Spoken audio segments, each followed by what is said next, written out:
너를 만난 이후 내 삶은 완전히 달라졌어. 심장이 덜컥 내려앉을 것처럼 멋진 고백. 영화나 드라마에서 많이 들어보셨으리라 생각됩니다. 물리학자 김상욱 교수는 사랑을 상전이 현상, 페이지 트랜지션에 비유하기도 했는데요. 어떤 물질의 성질이 급격하게 변하는 물리적인 현상인 상전이와 사랑은 닮아 있다고요.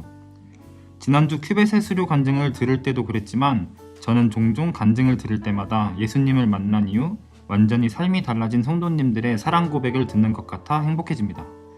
그래서 특별히 오늘 첫 곡은 이미 예수님과 사랑에 빠졌거나 사랑에 빠질 준비를 하고 계신 분들을 위해 띄워드립니다. 애셔의 Who Am I? Who am I that the Lord of all the earth would care to know my name, would care to feel my hurt? Who am I that the bright and morning star would choose to light the way for my ever-wandering heart? Not because of who I am, but because of what you've done. Not because of what I've done, but because of who you are. I am a flower quickly fading, here today and gone tomorrow. A wave tossed in the ocean, a vapor in the wind. Still you hear me when I'm calling. Lord, you catch me when I'm falling, and you've told me who I am. I am yours.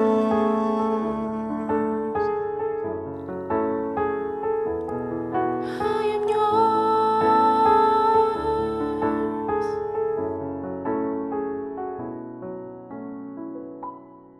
Who am I that the eyes that see my sin would look on me with love and watch me rise again? Who am I that the voice that calmed the sea would call out through the rain and calm the storm in me? Not because of who I am, but because of what you've done. Not because of what I've done, but because of who you are. I am a flower quickly fading, here today and gone tomorrow. A wave tossed in the ocean, a vapor in the wind. Still you hear me when I'm calling. Lord, you catch me when I'm falling, and you told me who I am. I am yours. I am yours. I am yours. I am yours.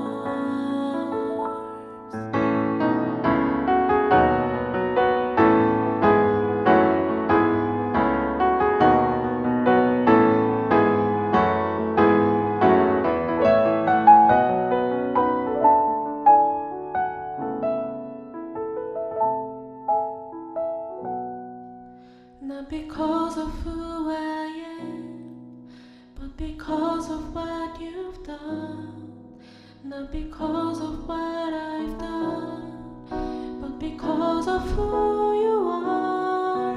Not because of who I am, but because of what you've done. Not because of what I've done, but because of who you are. 나는 오늘 피었다 지는 이름 없는 꽃과 같네.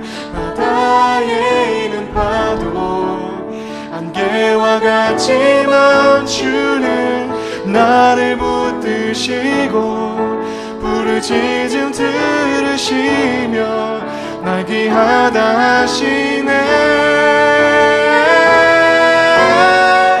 I am a flower quickly fading, here today and gone tomorrow.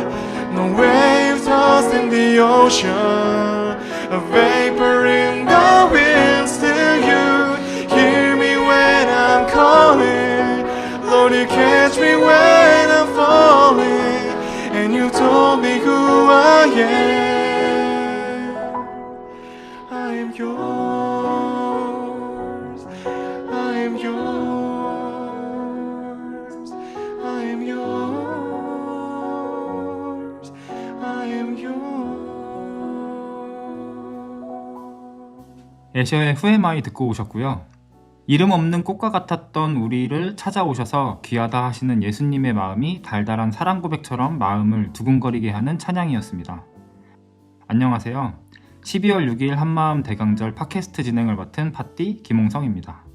사랑에는 여러 가지 종류가 있다고 하죠. 하지만 어떤 사랑의 모습이든 결국 사랑은 한 사람을 향한 것이고, 그렇게 사랑하게 된 사람들은 한 곳을 바라보게 되는 것이 아닐까 싶습니다. 낮부터 너무 감성 충만했나요? 그런 분위기를 좀 바꿔서 오늘의 해시태그 앞으로 온 사연 들려드릴게요. 6월 13일 직장인 예배를 참석했던 직장 동료가 말씀이 너무 명확하게 이해가 되어서 깜짝 놀랐다는 이야기를 해주셨습니다.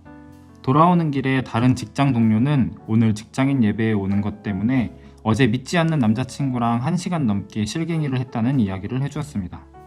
직장인 예배는 이제 저에게 단순한 예배가 아니라 한 생명을 살리는 사활이 걸린 중요한 문제입니다. 특히 목요일이 되어 예배를 올 때가 되면 여러 가지 일을 방해하는 세력이 느껴집니다. 갑작스런 회의가 지연되거나 급한 약속이 잡히거나 일이 생기거나 등등 말입니다.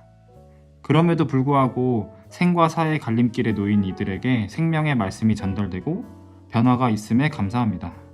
이 귀한 예배의 자리에 이들을 안전히 모실 수 있는 운전사로 저를 불러주셔서 감사합니다. 라고 익명으로 보내주셨는데요. 직장인 예배가 한 사람을 향한 마음으로 예배의 자리를 준비하고 또 전하는 분들의 귀한 자리가 되고 있다는 이야기는 저도 익히 들어 알고 있었는데요. 이렇게 사연으로 만나보니까 그 자리가 더욱 궁금해집니다. 오늘 사연자분께는 오늘의 해시태그 열혈 운전사 붙여드릴게요. 안전운전하세요. 그런데 여러분 알고 계셨어요? 직장인 예배는 은혜 맛집이기도 하지만 점심 맛집이기도 하다는 사실을요. 직장인 예배 이후에 섬겨주시는 밥이 엄청 맛있다고 들었는데요. 밥이 엄청 맛있다는 말에 한마음교회에 오게 되신 다른 한 분을 스튜디오에 모셨습니다. 고현지 자매님이십니다. 안녕하세요. 자기소개 좀 부탁드릴게요. 안녕하세요. 저는 청년부 감사준 고현지라고 합니다. 올해 1월 1일에 프랑크푸르트에 왔고 전도축제 이후로 믿음의 길을 걷기 시작한 초신자입니다. 사실 저는 신앙과는 전혀 관계없는 환경에서 자라났고 한국에서 살았을 때에도 교회와는 거의 인연이 없었어요. 그런데 하나님과 인연을 맺은 이후 제 삶에 큰 변화가 일어났고 이렇게 신앙 여정을 나눌 수 있는 기회가 생겨서 정말 기쁩니다. 초대해 주셔서 감사드려요. 나와주셔서 감사합니다. 그런데 한마음교회 밥이 맛있다는 소문을 듣고 등록하게 되셨다는데 정말인가요? 밥 이야기를 하려면 전도축제 이야기를 빼놓을 수 없을 것 같아요. 저는 정말 감사하게도 회사 팀장님께서 초대해 주셨는데요. 독일에서 이런 맛있는 한식을 먹을 수 있을 줄은 상상도 못했어요. 새가족순에서 만난 몇몇 동기들과 이야기를 나눠보면 그때 먹었던 음식들이 아직도 기억에 남는다면서 다들 입을 모아요. 밥도 너무 맛있었지만 교회를 다녀야겠다고 결단하게 만들어줬던 건 축복송을 부를 때 느꼈던 따뜻한 분위기였는데요. 집에 온 것처럼 편안했고 모든 분들이 서로를 진심으로 축복하는 모습에서 큰 위로를 받았어요. 그동안 바쁘고 경쟁적인 삶에 지쳐 있었던 저에게 정말 큰 힘이 되었어요. 이런 따뜻한 분들과 살아갈 수 있다니 상상만 해도 정말 행복했죠. 이야기만 들어도 몸과 마음이 따뜻해지는 것 같은데요. 최근 큐베세와 세례교육을 동시에 받고 있다고 들었어요. 첫 양육이실 텐데 소감이 어떠신가요? 한 자매님께서 그러시더라고요. 타이밍 맞게 양육의 길을 열어주시고 딱 필요한 기회를 주시는 걸 보니 하나님이 저를 정말 많이 사랑하시는 것 같다고요. 첫 양육인 큐베세와 세례교육을 동시에 받으면서 제 마음에 큰 변화가 일어나고 있어요. 처음에는 말씀이 어렵기도 했고 어떻게 큐티를 하는 건지 몰라서 당황했었는데 매주 양육에 참여하다 보니 하나님의 말씀이 제 삶에 어떻게 적용될 수 있을지 고민하게 되었고 점점 더 많은 은혜와 축복을 경험하고 있어요. 솔직히 세례를 결단하기까지는 많은 고민들이 있었어요. 제 신앙이 세례를 받기에는 미숙하고 확신이 부족하다고 생각했거든요. 그런데 그 부족함조차도 하나님께서 채워주실 것이라는 확신이 점점 생겨났어요. 세례를 받았으면 좋겠다고 추천해준 형제 자매님들 덕분이기도 하고요. 세례는 어쩌면 하나님과의 관계를 더욱 공고히 하고 그분의 뜻을 따라 살아가겠다는 다짐일지도 모르겠어요. 그렇다면 믿음 생활을 시작하고 나서 가장 크게 달라진 것이 있다면 무엇일까요? 믿음 생활을 시작하고 가장 크게 달라진 점은 제 삶의 중심이 하나님께 맞춰지기 시작했다는 거예요. 예전에는 바쁘게 살면서 일이나 개인적인 목표에 집중했지만 지금은 하나님과의 관계가 제 삶에서 가장 중요한 부분이 되었거든요. 하나님을 의지하는 삶을 살기 시작하면서 이전에는 걱정이나 염려로 가득했던 마음이 조금씩 편안해지고 세상의 가치관보다는 하나님의 뜻에 맞는 삶을 살아가고 싶다는 마음이 커지게 되었어요. 마지막으로 내년 대강절에 자매님은 무엇을 하고 있을 것 같으신가요? 사실 대강절이라는 말을 얼마 전에 처음 들었어요. 이 시기가 그리스도의 오심을 기대하며 준비하는 중요한 시기라는 걸 알게 됐죠. 내년 대강절에는 예수님을 맞이할 준비를 하면서 교회에서나 일상에서 예수님의 사랑을 나누고 제게 맡기신 일들을 해내고 있을 것 같아요. 최근에 하고 싶어진 사역들이 있는데 그 일들을 통해 하나님께 쓰임받을 수 있기를 소망하고 있고요. 내년 대강절은 이번 대강절보다 하나님의 자녀로서 제 삶에 더 깊은 의미를 주는 시간이 될 거라고 확신합니다. 더 이상 청년부가 아닌 다니엘 느헤미야 교구에 쓰임받을 자리는 너무나 많습니다. 제가 끝나고 따로 연락드릴게요. 나와주셔서 감사합니다. 저야말로 초대해 주셔서 감사했습니다. 하나님께서 제게 행해 주신 일들을 돌아볼 수 있어서 정말 의미 있는 시간이었고요. 한마음교회 믿음의 동역자분들 모두 감기 조심하시고 여러분 모두에게 하나님의 큰 은혜가 가득하시길 늘 기도하겠습니다. 특별히 저희 감사순 이름 그대로 감사하고 사랑합니다.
은혜의 광합성이라는 얘기를 여러분과 잠깐 나누려고 생각합니다.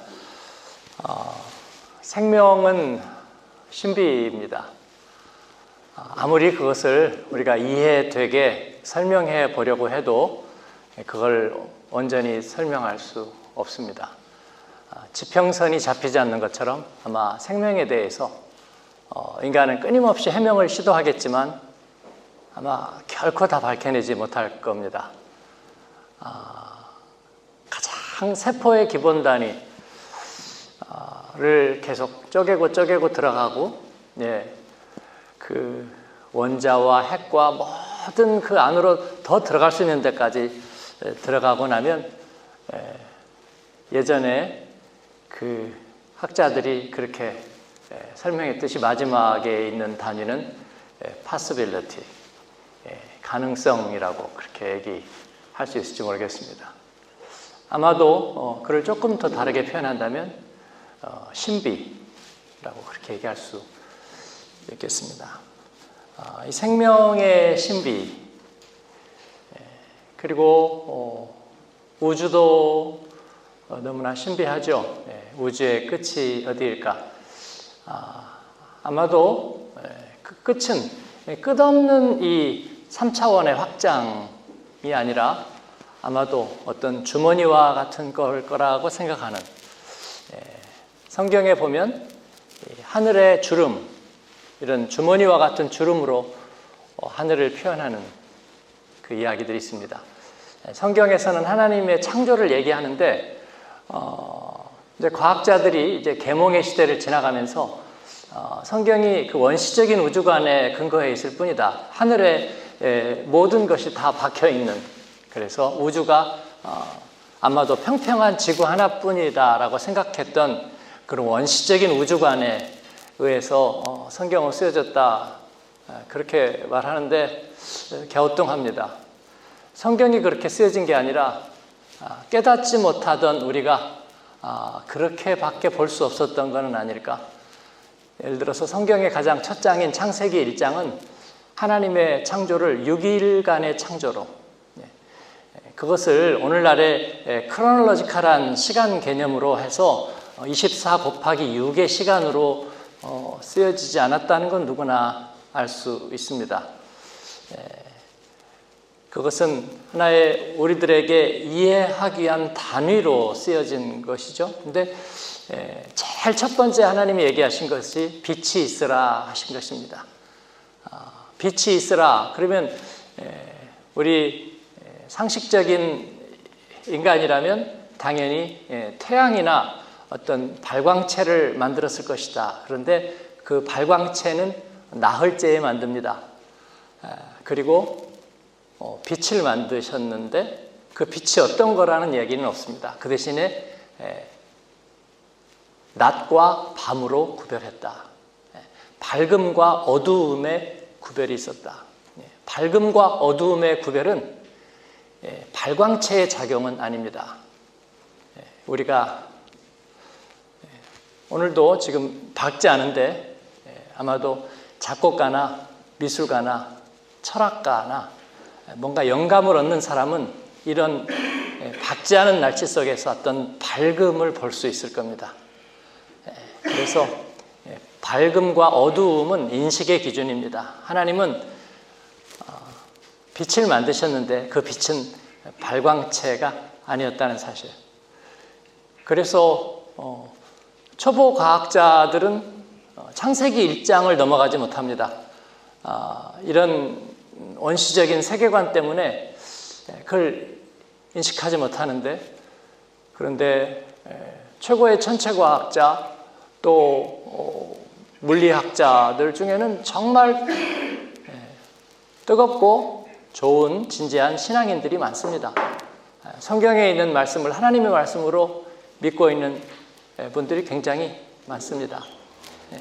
즉 하나님의 창조는 우리들이 가지고 있는 상식적인 이해보다 훨씬 더 깊은 이야기라는 거죠. 제가 빛의 신비에 대해서 얘기를 하고 있는데, 그 빛이 생명의 에너지원이 된다는 것도 사실은 굉장히 신비한 이야기입니다. 아마 광합성 작용을 배운 것이 초등학교, 그렇지만 원리를 조금 더 화학 공식을 해가지고 뭐 CO2 플러스 H2H2O 플러스 그 다음 빛, 광자, 그렇게 해서 이렇게 광자는 사람 이름이 아니고요. 그 광합성은 너무나 신비로운 거죠. 이제 그리스어의 포토신테시스, 즉 빛이 합성한다, 이제 그런 거를 말하는 거죠. 빛 에너지가 화학 에너지로 전환된다는 것을 말하죠. 그래서 이산화탄소와 물로부터 음식물을 합성해낸다. 여러분 이게 당연하게 생각되나요? 예, 학교에서 배울 때는 뭐 그런가 보다. 선생님이 그렇다면 그런 거지 뭐. 그리고 그냥 넘어가는데 인생을 살면서 이런 것들이 정말 놀랍고 신비한 일입니다. 사실은 빛과 화학 물질이 서로 반응한다는 것은 말도 안 되는 거잖아요. 사실은 서로 다른 차원에 그냥 쉽게 얘기해서 에너지와 에너지가 만난다 뭐 이렇게 얘기해버리면 안 될 게 어디가 있나요? 그러나 서로 다른 레벨이 서로 만난다는 거잖아요. 마치 스필버그가 처음으로부터 E.T.에서 우리 지구인간과 다른 생명체가 이렇게 손가락 끝으로 이렇게 만나는 그런 만남에 대해서 얘기할 때와 같이 서로 다른 차원이 만나는 거라 그렇게 얘기할 수 있습니다. 근데 이 빛의 광합성 작용을 통해서 그들은 이산화탄소를 머금고 산소를 배출해냅니다. 그런데 그 부산물들이 지구를 먹여 살립니다. 우리는 산소를 받게 되고 또 뿐만 아니라 대부분의 유기화합물 그리고 생명의 에너지를 그로부터 공급받습니다. 인류가 온 지구를 전부 다 개발해내고 그래서 비벌리 힐즈도 만들고 또 저 두바이와 같은 사막 속에 그런 도시도 만들고 그렇게 해서 서구가 문명을 누리고 있을 때 또 상페터스부르크를 다시 제2의 파리로 만들고 그러고 있는 동안에 아프리카와 아시아에서는 열심히 나무를 베어내고 열대우림을 다 잘라서 남구를 하면서 문명을 만들었습니다. 그리고 그 문명의 대가로 우리는 온난화와 생태 위기를 맞고 있는 거죠. 그런데 역설적인 건 뭔 줄 아세요? 제가 어제 그제 그 보스턴 컨설팅 그룹의 CEO인 크리스토프 이름이 뭐더라? 그분이 이제 아프리카를 다녀와서 요하네스버그하고 나이로비를 방문하고 나서 그 쓴 보고서 그 위클리 브리프 쓴 내용을 봤습니다. 그 내용은 뭐냐면 이 아프리카가 지금 이제 가능성의 대륙이라는. 저는 아프리카를 20개국 이상 방문하면서 저는 전문적인 데이터를 본 적은 없지만 제가 눈으로 보고 가슴으로 느끼면서 이 아프리카는 이제 마지막 인류의 기회의 땅이라 그런 것을 알게 됐습니다. 아프리카 사람들이 게으르고 또 혹은 부정직하고 혹은 원시적이고 그렇다고 생각하는 이 선입견을 가지고 있을지 모르지만 제가 만난 아프리카의 아이들은 굉장히 명민하고 비록 눈치를 보고 살아오긴 했지만 되게 아름답고요. 블랙 아프리카 중에서도 가장 블랙한 사람들이 거기에다가 검은 옷을 입을 때 얼마나 아름다운지 아십니까? 거기에다가 노란색 장식을 하잖아요. 정말 숨이 막힐 정도로 그들은 남자든지 여자든지 그런 그 멋진 아름다움을 가지고 있습니다. 그 보스턴 컨설팅 그룹의 CEO는 아프리카를 방문하면서 아프리카가 지구상에 이제 그 에너지원을 공급할 수 있는 하나의 마지막 가능성과도 같다. 그렇게 아직도 거기는 식량 문제를, 전기 문제를 해결하지 못하고 있지만 그래서 지금 아프리카의 모로코라든지 거기에 그 AI 첨단 기지를 건설하고 지금 아프리카가 그렇게 깨어나고 있고 그 다음에 2050년까지 15세에서 25세 사이의 인구가 아프리카에만 세계의 3분의 1을 넘습니다. 그래서 젊은 세대가 이제 아프리카에서 자라나고 있고 그렇게 된다는 거예요. 어쨌든 제가 빛의 신비를 얘기하다가 여기까지 왔습니다. 식량 문제 또 이 생명을 공급하는 것들이 문명에서 문명이 날 거라고 생각했던 우리들의 발상은 틀렸습니다. 아프리카는 황무지이고 그리고 노예무역으로 사람을 팔아서 그들이 생존했던 그런 시기가 아니라 그러나 그곳에 또 다른 가능성이 묻혀 있다는 거죠. 이 빛의 신비는 끝이 없습니다. 발광체가 없는 햇빛이 없는 곳에서는 빛을 어떻게 얻을까? 심해에 있는 해양 생물체 중에 거의 90%가 발광합니다. 그 발광의 근원은 그 발광을 내는 박테리아로부터 얻는다고 얘기를 하는 거죠. 종합해보면 빛은 단지 어떤 빛을 내는 물체로부터 오는 것만은 아니라는 것입니다. 성경은 우리 안에도 빛이 있다는 것을 얘기하고 있습니다. 우리 어릴 때 배운 노래가 그것입니다. 사람의 마음에 빛이 있다면 여름엔 파랄 거예요. 그런 거죠. 우리들 마음에 빛이 있다면 여름엔 파랄 거예요. 그런 이제 노래를 배운 적이 있습니다. 헬렌 켈러는 날 때부터 보지 못한 사람으로 유명합니다. 보지 못했고 듣지 못했고 말하지 못했습니다. 이 삼중의 장애를 가지고 있었지만 헬렌 켈러는 언어를 깨쳤고 그리고 자연을 알았고 모든 지각이 열렸습니다. 설리반 선생님이라는 훌륭한 멘토가 있기는 했지만 이 헬렌 켈러의 삼중의 장애를 가진 생명 안에도 빛이 있었다는 걸 우리들에게 분명히 얘기해 줍니다. 그래서 그 헬렌 켈러가 이제 성인이 되어서 쓴 글들을 보면 누구보다도 섬세한 지각을 가지고 있습니다. 자연 현상에 대해서도 우리하고는 전혀 다른 눈으로 가지고 있습니다. 그의 안에 빛이 있는 겁니다. 성경은 우리 안에 빛이 있어야 한다는 말씀을 해주시고 계십니다. 오늘 말씀은 예수님은 나는 세상의 빛이라.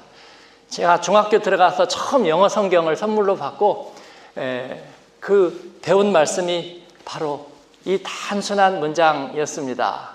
이형식 문장 I'm the light of the world. 근데 그 말씀이 너무 신비했습니다. 너무 신비했어요. 그리고 마음에 깊이 와 있었습니다. 사랑하는 여러분, 우리는 빛이 있어야 삽니다. 뿐만 아니라 그 빛은 눈에 보이는 빛만이 아니라 우리의 마음 안에, 우리의 심령 안에 빛이 있어야 우리는 살 수 있습니다. 하나님은 그 빛을 융합해서 우리에게 꺼지지 않는 빛을 만들어 주겠다고 말씀하십니다. 그게 하나님의 사랑인 은혜와 이를 우리가 받아들이는 믿음이 서로 합성해서 그 두 가지가 우리 안에 하나님의 생명, 구원받은 사람을 만들어 준다고 그렇게 말합니다. 오늘 여러분의 마음에 빛이 있으면 좋겠습니다. 그 빛은 우리 안에서 발생해내지 못합니다. 그냥 내일은 해가 떠오를 거야. 오늘 나는 최선을 다합니다. 이것은 빛이 되지 못합니다. 하나님만이 주실 수 있는 빛, 진리의 빛이 여러분 안에 있기를. 그리고 그 하나님이 우리를 사랑하셨다는, 특별히 사랑하셨다는 그 은혜의 빛이 여러분 안에 있으면 좋겠습니다. 그 빛은 우리 안에 불가능을 가능케 하고 경계를 뛰어넘고 그리고 절망을 바꾸는 에너지를 발생시키고 또 그런 힘을 내리라고 생각합니다. 오늘 여러분에게 그런 은혜의 빛이 있게 되기를 간절히 바라고 또 그렇게 기도하겠습니다. 오컴 어리 페이스풀에 이어 담임 목사님의 말씀까지 듣고 왔습니다. 경제 용어 중에 제2곡선효과, J-커브 이펙트라는 것이 있다죠. 환율이 오를 때 초기에는 수지가 약화되지만 시간이 지나면 무역 수지가 계속해서 상승하는 것을 일컫는 말이라고 합니다. 오늘 금요일인데요. 이제 주말 동안 우리 주일 예배를 준비하면서 또 예배의 자리에서 주님을 경배하며 우리의 특별한 제2지저스 효과가 마구 상승할 것을 기대해도 좋을 것 같아요. 말씀으로 마음을 채우고 찬양으로 마음을 데우며 한마음 팝과 사랑에 빠진 오늘 즐거우셨나요? 여러분의 남은 오늘을 한마음 팥이 응원하며 월요일 정오에도 여기서 기다릴게요.